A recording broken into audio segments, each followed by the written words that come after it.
question. Yeah, and I think that there's something very interesting about this idea that you can go through school and you can come out of and you don't know what you're interested in. And I think for me, college has been a place where I stopped caring so much about what is the college telling you what you should do, and more about what are hypotheses I could create and test out to see what I actually like. So random class. I was taking art history.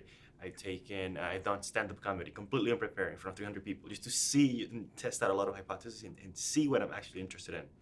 Which you can come out of the other side. You're so sad. Like what do you want to do with your life? Oh, I want to work at X company because I'm doing computer science. It's for the money, right? Type of thing. And that's another good point that you said. Like a lot of people are doing computer science, and in a way, that's kind of the only major that has some sort of demand for jobs. And so a lot of people are doing it for the money and so on. And it's really sad to see that and not doing what you love doing. Well, it depends on what, the problem is there is a whole lot of kind of drone computer science out there.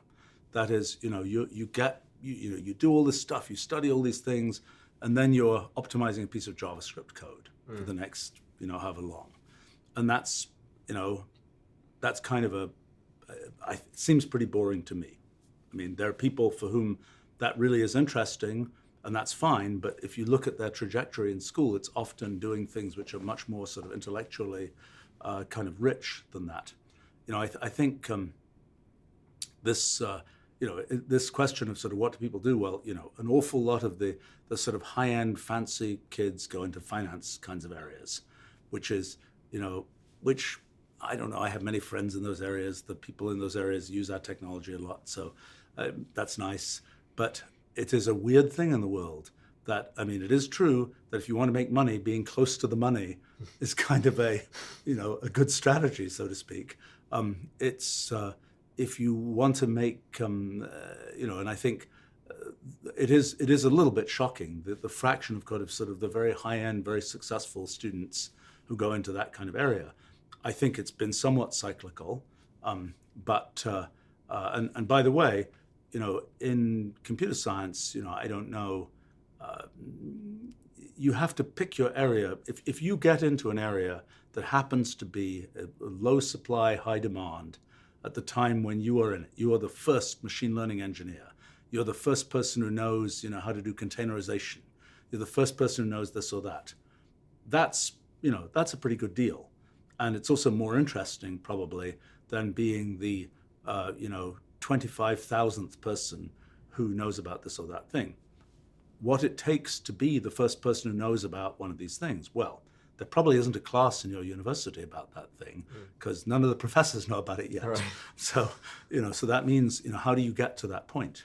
And, is it useful to have that base of, again, the thing that my impression is that an awful lot of what gets taught in computer science, in colleges, not all, but a lot, is kind of how to program, which is, it's kind of a trade.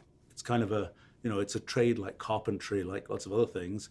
It's a pretty rich and complicated trade, but it's basically a thing where you learn it by doing it. And you can do that by doing it in a class, or you can write pieces of code for yourself, or you can, work at a company and gradually get better and better at writing things. And it's not clear. I don't know. It's like you mentioned stand-up comedy. I'm curious whether being a good stand-up comic is something that is actually, if you take somebody who didn't have sort of any intrinsic talent in this area, and you run them through these courses, you run them through enough courses, what do you get at the end of it, so to speak? I'm skeptical. I think it's one of these things where you're either going to have sort of the spark that makes that really be a thing that you're going to be into. Maybe it takes you a while to discover how to use that spark. This is a thing when people do, I don't know, lots of kinds of things, but something like management or entrepreneurism. There are many, many, many different ways to do it that's suitable for many different personalities. And you can be like, I need to be this kind of entrepreneur, this kind of manager. And sorry, it's just not your personality and it's not going to work very well. But if you can figure out, I can run this kind of company or whatever, and you figure out what that is, then it takes off and it's wonderful. And I think the same is true with a bunch of them. I mean, look, it's true with these. I think these things where somebody says, I really don't get computers, but I'm going to study computer science. And eventually, after 4 years, I'm going to, be able to write Java code or whatever. I don't think that's going to end that well. I don't think it'll be a fulfilling result.